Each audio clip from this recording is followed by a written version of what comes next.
تو آپ صبر کریں اپنے رب کے حکم سے، فَإِنَّكَ بِأَعْيُنِنَا، تو یقیناً آپ تو ہماری نگاہوں کے سامنے ہیں، وَسَبِّحْ بِحَمْدِ رَبِّكَ حِينَ تَقُومُ، اور تسبیح بیان کریں اپنے رب کی حمد کے ساتھ جب بھی آپ کھڑے ہوں، وَمِنَ اللَّيْلِ فَسَبِّحْهُ، اور رات کو بھی اس کی تسبیح بیان کریں، وَإِدْبَارَ النُّجُومِ، اور تاروں کے چھٹ جانے کی طرف، یعنی تاروں کے چلے جانے کے وقت۔ اچھا، یہ آج ہمارا مضمون ہے، جو ہمارا اس کا ایک رکوع میں نے پورا اس کا تلاوت کر دی ہے۔ ایک ہم پیچھے نا تھوڑا اس کا کمپیریزن کرتے ہوئے چلیں گے کہ سورہ زاریات اور سورہ کاف میں اب تک ہم نے جو مضمون دیکھا ہے، اس کی یعنی ترتیب کس نوعیت کی ہے۔ تو اس کو اگر دیکھا جائے تو سب سے پہلے تو آپ کو نظر آئے گا کہ سورہ قاف کے اندر بھی شروع میں وہاں پہ آیا ہے قاف والقرآن المجید، وہاں پہ قرآن مجید کو بطور یعنی اس کی قسم کھائی گئی ہے۔ اور ہم نے دیکھا ہے کہ اقسام اصل میں اگر دیکھا جائے عرب کے اندر، ویسے قرآن جب بھی اپنی دعوت کو پیش کرتا ہے تو عموماً اس کو مختلف اسلوب اور مختلف انداز سے اس بات کو سامنے رکھتا ہے۔ یہ اصل میں جو بات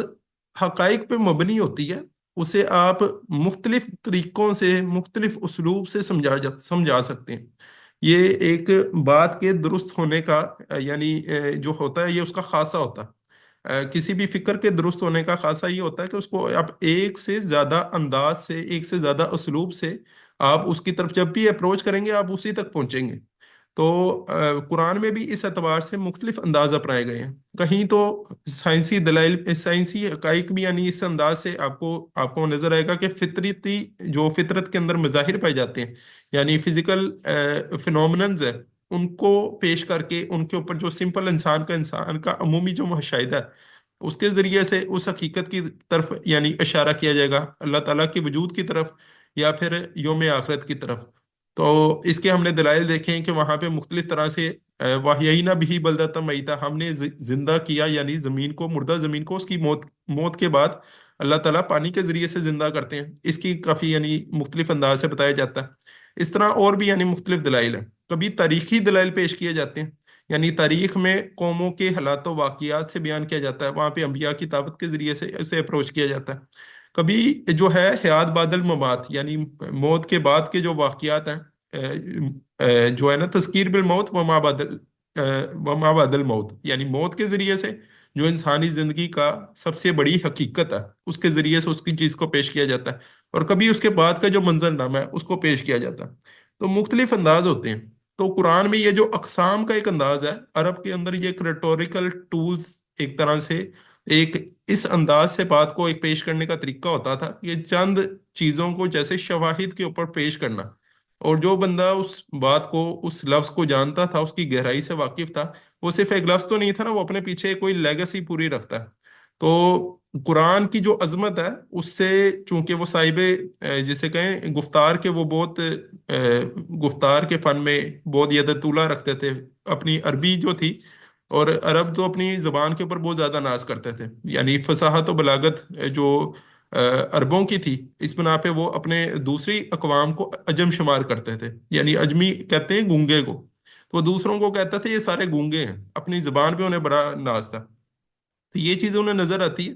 تو وہ چونکہ ان چیزوں سے واقف تھے، وہاں پہ وہ اس طرح کے بھی یہ ٹولز استعمال ہوتے تھے، یعنی ریٹوریکل ٹولز اسے ہی کہتے ہیں، کہ زبان میں مختلف طرح کے انداز، ان کا ایک خاص ہتھیار زبان کے بھی کہہ لیں، اس کو استعمال کرتے تھے۔ تو اس میں یہ اوتس ہوتے تھے، اقسام وغیرہ، ایک بات کو پیش کر کے اس کے ذریعے سے دوسرے کو تفکر پہ مجبور کرنا، اور تاکہ وہ اس سے سوچے اور ان حقائق تک خود سے وہ ایک ذہنی سفر کر لے۔ تو قرآن نے بھی ان کو امپلوائے کی ہے، یعنی ان کو استعمال کیا ہے، تو اقسام کو پیش کیا قرآن نے۔ یہ ہمیں نظر آتا ہے سورہ زاریات میں بھی، ہمیں ایک پورا ایک نظر آتا ہے، والذاریات ذروا فالحاملات وقرا فالجاریات یسرا، تو ہمیں وہاں پہ بھی یہ چیز نظر آتی ہے۔ اسی طرح سورہ طور کے شروع میں بھی ہم نے دیکھا والطور وکتاب مسطور، پھر رقیم منشور۔ میں تھوڑا نا تیزی سے اصل میں گزرنا چاہ رہا ہوں کہ ہولسٹک انداز میں دیکھ لیں آپ لوگ، کہ سب سے پہلے سورہ قاف کے اندر، پھر سورہ زاریات کے اندر، پھر اس کے بعد اب سورہ طور کے اندر وہی شروع اگر دیکھیں گے تو وہاں پہ اقسام آپ کو ملیں گی۔ سورہ کاف میں صرف ایک قرآن مجید کی یعنی قسم پیش کی گئی ہے سٹارٹنگ کے اندر، اور بعد میں جو ہے وہ سورہ زاریات میں زیادہ تفصیلی ہے، اور اسی طرح سورہ طور میں بھی زیادہ شواہد کے طور پہ ان مختلف اشیاء کو پیش کیا گیا۔ اچھا، اس کے بعد پھر ہم دیکھتے ہیں کہ سورہ زاریات میں بھی اگر دیکھیں تو اور سورہ طور میں بھی دیکھیں تو وہاں پہ ایک منظر نامہ پیش کیا ہے ان لوگوں کا کہ جو ان شواہد کی بنا پہ، کیونکہ وہ شواہد اصل میں دلیل کس کے اوپر ہے؟ یوم آخرت کے اوپر، اس دنیا کے بعد کی زندگی کے اوپر. تو کہ بھائی تمہاری صرف اتنا جہان نہیں ہے جتنا تم دیکھ رہے ہو، جہان اس سے بھی آگے ہے، تو زندگی اس سے بھی آگے ہے. تو زندگی اس کے بعد جو ہے وہ یہاں کی آپ کی یعنی وہاں کی جو زندگی ہوگی وہ آج اس طرح کس طرح سے زندگی گزارو گے اس کے اوپر بیس کرتی ہے. آپ کا جو کل ہے وہ آج کے اوپر بیس کرتا ہے. اس دنیا میں بھی ہم اسی کا ایک مشاہدہ بھی کرتے ہیں. تو اس دنیا کا بھی جو کل یعنی اس کو اگر وہ کل ہے تو وہ آج یعنی اس دنیا کے اوپر بیس کرتا ہے. تو اس میں تمہارا انجام کیا ہوگا؟ اس کا یعنی ایک منظر نامہ وہاں پہ پیش کیا ہے کہ اگر اس کے مطابق زندگی گزارو کہ اسے ذہن میں رکھتے ہوئے نظر میں رکھتے ہوئے تو تم جنت میں ہوگے، وہاں پہ تم بادشاہ ہوگے، آزاد ہوگے، ہمیشہ کی جسے کہیں سکون خوشی بھری زندگی ہوگی جو تمہیں ملے گی. اور اگر ایسا نہیں کرو گے تو انجام بہت دردناک ہوگا. تم ایک ایسے قید خانے میں ہوگے کہ جس سے نکلنا تمہارے لیے تمہیں نصیب نہیں ہوگا. تو وہاں پہ یہ منظر نامہ یہاں پہ ہمیں نظر آتا ہے. اچھا، یہ جو قرآن میں بار بار ان کو پیش کیا گیا نا، اس کا بنیادی تو مقصد ہے کہ ایک فرد کے اندر اس چیز کو تھوڑا یعنی کئی بار لگتا ہے کہ منظر نامے بار بار کیوں پیش کیے گئے ہیں، انسان سوچتا ہے. تو یہ ایک طرح کی ہیمرنگ ہے. ٹھیک ہے، ایک انسان کو پوری طرح سے بھائی یہ سوچ لو، اسے اس منظر نامے کو ذہن میں رکھتے ہوئے زندگی گزارو. یہ مجھے یاد پڑتا ہے کراچی یونیورسٹی کے ایک وہ وائس چانسلر تھے، تو ان کی تحریر تھی. تو انہوں نے ذکر کیا کہ جی میں چھوٹا تھا تو میری والدہ نے مجھے غالباً کوئی بینک کے یا کسی ایسی جگہ کوئی دفتر تھا، تو انہوں نے دیکھا وہاں پہ جو مینیجر ہے یا ان کا جو بڑا بوس ہے، ایگزیکٹو ہے، وہ تو ایک اے سی والے کمرے کے اندر موجود ہے، اور باقی جو باہر لوگ موجود ہیں وہ پسینے سے شرابور ہیں. گرمیوں کے دن تھے. تو اس کی ماں نے اسے کہا کہ بیٹا یہ دیکھ لو، اگر تم محنت کر لو گے تو تم اس کمرے میں ہوگے، اگر محنت نہیں کرو گے تو یہ باہر والے کمرے میں ہوگے. تو یہ جو ہمارے بھی یعنی یہ عموماً انسان کی سائیکی ہے نا، انسان اسی بنا پہ بھاگ دوڑ کرتا ہے، کوشش کرتا ہے. تو آپ کو اللہ تعالیٰ نے یعنی ہم لوگوں کو بھی پھر بات کا وہ منظر نامہ دکھایا کہ دیکھو یہاں پہ محنت کر لو گے تو وہاں پہ سکون ہوگا، اگر محنت نہیں کرو گے اور اس کے مطابق زندگی نہیں گزارو گے تو پھر تمہارا انجام بہت دردناک ہوگا. اچھا، اس کے بعد ہمیں یہ بھی بات ملتی ہے کہ سورہ زاریات کے اندر ہم دیکھتے ہیں کہ بہت سے یعنی ایک تو اب سورہ طور میں دیکھیں تو اور سورہ زاریات میں دونوں میں ہی بلکہ دیکھیں تو سٹارٹنگ کے اندر سورہ طور میں تو اس کے بعد ملتا ہے نا ایک تو اعتراض تھا جو مشرکین کا نقل ہوا، اس کے بعد اس کا جواب دینے کے بعد آیا افلم ینظروا الی السماء فوقہم کیف بنیناہا، یعنی آسمان کو دیکھو، جو ان کے سر اپنے سروں کے اوپر آسمان کو دیکھو، زمین کو دیکھو، ٹھیک ہے، بارش کو برستے دیکھو، بارش کے نتیجے میں جو نباتات اگتی ہیں ان کی طرف توجہ کرو. یعنی وہ سارا ایک دکھایا جا رہا ہے کہ دیکھو یہ بنجر زمین تھی، اس کے اوپر پانی پڑا، اللہ تعالیٰ نے کیسے انتظام کیا، اس کے نتیجے میں یہاں پہ زندگی برآمد ہو گئی. اسی طرح ہم دیکھتے ہیں کہ سورہ زاریات کے اندر بھی جو ہے نا مختلف طرح سے شواہد وہاں پہ پیش کیے گئے ہیں. وفی انفسکم افلا تبصرون، اپنے اندر دیکھو، انسان اپنے اندر دیکھتا ہے تو ایک مورل لا کو پاتا ہے، وہاں پہ ایک اخلاقی قانون کو پاتا ہے. تو اسی طرح وہاں پہ پھر کہا گیا ہے، اس سے پہلے کہا گیا کہ یعنی وفل ارضی آیات للموقنین، کہ زمین میں آیات ہیں، نشانیاں یقین کرنے والوں کے لیے. اسی طرح وہاں پہ دونوں سورہ قاف کے اندر بھی دیکھ لیں تو سورہ زاریات کے اندر بھی دیکھ لیں، ہم نے دیکھا کہ تاریخی کچھ حوالے یعنی کہ ملتے ہیں قوموں کے، کیونکہ عرب جو تھے وہ ان کھنڈرات سے واقف تھے، ادھر ان کا گزرنا ہوتا تھا. ان کے جو قافلے تھے قریش کے خصوصاً، یہ یمن بھی جاتے تھے اور وہاں پہ قوم سبا کی تباہی کا منظرنامہ بھی ان کے سامنے تھا. اور اس سے پہلے یہ قوم شام بھی جاتے تھے، اور قوم شام سے یہ وہاں کا جو شام تھا آج کے شام سے بہت مختلف تھا. یعنی شام تب ایک بڑا ایک حصہ ہوتا تھا، اس میں فلسطین وغیرہ کا بھی حصہ شامل تھا، بلاد شام اسے کہتے ہیں. تو اس کے اندر پھر مختلف جتنے بھی عموماً ہمیں انبیاء ملتے ہیں، قوم شعیب یا قوم لوط، تو اصل میں وہ اس قوم عاد قوم سمود وہ سارے اس علاقے کے یعنی مڈل ایسٹ کے، اس اپر مڈل ایسٹ کے علاقے کے ہیں. تو وہاں پہ وہ اس کے شواہد جو ہیں وہ خود بھی دیکھتے تھے. تو ہمیں یہ نظر آتا ہے کہ وہاں پہ اللہ تعالیٰ نے مختلف طرح کے دلائل جو ہے نا ان کو پیش کیا، ان کو سامنے رکھا. ہم اگر وہاں پہ دیکھیں ابراہیم علیہ السلام کی زندگی کا بھی وہاں پہ زندہ ملتا ہے ذکر ملتا ہے کہ ابراہیم علیہ السلام کی جو زندگی ہے یعنی اس کا ایک واقعہ ادھر ٹکل ہوا کہ ان کی جو زوجہ تھیں، ان کی جو اہلیہ تھیں، ان کی بانجھ گود کو اللہ تعالیٰ نے بڑھاپے کے اندر جو ہے یعنی زرخیزی عطا فرمائی، اور اس کے نتیجے میں یعنی ان کا پھر بیٹا پیدا ہوا. تو اللہ تعالیٰ وہاں سے بھی انسان کے لیے وسائل یعنی جو ہے اسباب پیدا کرنے پہ قادر ہے، جہاں سے انسان کو گمان بھی نہیں ہوتا۔ ایک اس کا بھی طرف اشارہ، اور ایک حیات بعد الممات کی طرف، اس کے اندر بھی ایک نشانی ہے، وہی اگر پیچھے دوسری نشانیوں کے ساتھ اس کو جوڑ کے دیکھا جائے، واحیینا بہ بلدۃ میتا کے ساتھ آپ اس واقعے کو بھی جوڑ لیں تو یہ چیز اور کھلے گی، ٹھیک ہے؟ تو اب یہاں پہ ہم دیکھتے ہیں کہ سورہ طور کے اندر اس طرح کا انداز نہیں ہے۔ سورہ طور کے اندر اب سوالات، مختلف اعتراضات ہیں، اور ان کو جو جواب دینے کا انداز ہے وہ بھی بالکل مختلف ہے۔ یہاں پہ کسی قسم کے پروف آپ کو نہیں ملیں گے کہ اللہ تعالیٰ یہاں پہ کوئی دلائل پیش کر رہے ہوں، بلکہ یہاں پہ ان کا جو مائنڈ سیٹ تھا، وہ جو اعتراضات کر رہے تھے، اور اعتراضات میں بھی زیادہ تر ان کا جو انداز ہے وہ ہے الزامات کا، وہ ہے ایک گھٹیا زبان کا۔ تو گھٹیا زبان کہہ لیں، اور ساتھ میں مختلف طرح کے الزامات وہ آپ صلی اللہ علیہ وسلم کے اوپر ان کی کریکٹر اسیسنیشن کے حوالے سے، یا جسے کہیں ایک فرد کو ڈیگریڈ کرنے والے جو الفاظ ہوتے ہیں، اس طرح کے الفاظ وہ وہاں پہ یہاں پہ استعمال کرتے آپ کو نظر آئیں گے سورہ طور کے اندر۔ تو یہاں پہ ایک تو ان کا وہ اخلاقی کردار جو ہے وہ واضح کیا گیا کہ ان کا کردار کیسا ہے،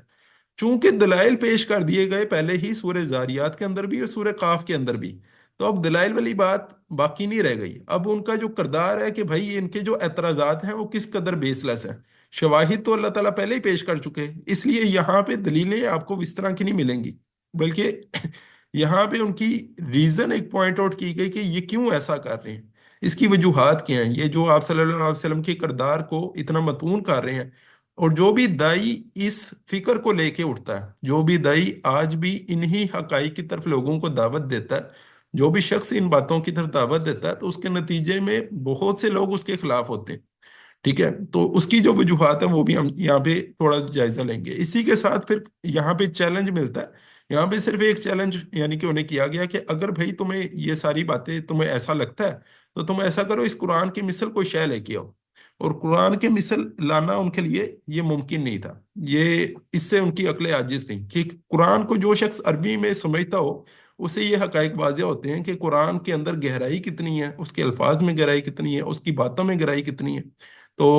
اس کے یعنی یہ چیز وہ جانتے تھے، اس سے وہ ان کی، وہ حالانکہ صاحب گفتار تھے، اپنی زبان پہ انہیں میں نے ذکر بھی کیا اس کا، لیکن جو قرآن کی فصاحت و بلاغت تھی اس کے سامنے ان کی زبانیں عاجز تھیں۔ تو اب ہم آگے چلتے ہیں، یہاں سے ہم انشاءاللہ شروع کریں گے۔ شاید میں تھوڑا سا روانی میں جا رہا ہوں، لیکن اس کا اصل میں مقصد یہ ہے کہ ہم اس کو جو ہے نا، مضمون تھوڑا سا طویل ہے، تو چاہ رہا ہوں کہ میں اس کو ایک نشست کے اندر ہی ہم مکمل کر سکیں، ٹھیک ہے؟ اچھا، کوئی سوال ہو اس حوالے سے نا تو ضرور کر لیجیے گا۔ تو اعوذ باللہ من الشیطان الرجیم، بسم اللہ الرحمن الرحیم۔ فذکر فما انت بنعمت ربک بکاہن ولا مجنون۔ تو آپ یاد دہانی کراتے رہیں، یعنی اب یہ ہم نے دیکھا تھا، کسی کو یاد ہے کہ ہم نے سورہ قاف کے اندر بھی وہاں پہ بھی تذکیر کا ایک ذکر آیا، آخری جو اس کی آیت ہے، تو اس کے اندر ایک تذکیر کا ذکر ہے، اسی طرح یعنی ایک خاص اسی طرح کے الفاظ ہیں فذکر کے۔ اسی طرح ہم دیکھیں کہ سورہ زاریات میں تو وہاں پہ بھی ذکر کا الفاظ یعنی کہ موجود ہیں۔ اچھا، مصحف کو نہ کھول کے ویسے رکھا کریں، میں اشارہ بھی کر دیتا ہوتا ہوں۔ تو وہاں پہ سورہ قاف کے اندر آیا ہے، سب سے جو اس کی آخری آیت ہے نا، وہاں پہ آیا فذکر بالقرآن من یخاف وعید، کہ اس قرآن کے ذریعے سے آپ لوگوں کو یاد دلاتے رہیں، یہی سبق دہراتے رہیں، من یخاف وعید، جو بھی ہماری اس وعید سے ڈرے گا، ہماری اس یہ جو ہم اسے اس آنے والے ایک منظر نامہ ہم اسے بتا رہے ہیں کہ دنیا کے بعد دنیا کے حوالے سے، تو وہی اسے قبول بھی کرے گا۔ اور سورہ یعنی اس قرآن کے ذریعے سے آپ پھر بھی تذکیر کرتے رہیں۔ اور اسی طرح سورہ زاریات کے اندر ہمیں ملتا ہے کہ وہاں پہ آیا وذکر فإن ذکر تنفع المؤمنین، کہ آپ تذکیر کرتے رہیے، آپ اپنا یہ مشن جاری رکھیے، آپ لوگوں کو یہ بھولا ہوا جو سبق ہے، یہ سبق وہ بھول گئے ہیں، یہ انسان کے سبق جو ہے وہ اصلاً انسان کی فطرت میں موجود ہے، لیکن اس سبق کو وہ حوادث زمانہ نے یا زمانے کے جو مسائل ہوتے ہیں وہ انسان کو، چونکہ انسان اس دنیا کو کیوں بھول جاتا، یہاں پہ جب وہ مسائل بہت زیادہ دیکھتا ہے وہ شارٹ کٹ نکالنا چاہتا، آسان رستہ نکالنا چاہتا، حرام خوریاں انسان اس کی ممکن نہیں ہو پاتی، اندر کی جو آواز ہوتی ہے وہ بالکل مختلف ہے، اندر کی آواز کہہ رہی ہے یہ کام نہیں کرنا، لیکن باہر وہ دیکھتا ہے کہ یہ وقت کی یعنی اسے اپنی جو ضروریات ہیں، ان کی ضروریات سے بھی زیادہ بلکہ سہولیات وہ تب تک حاصل نہیں کر سکتا جب تک اس ایک خاص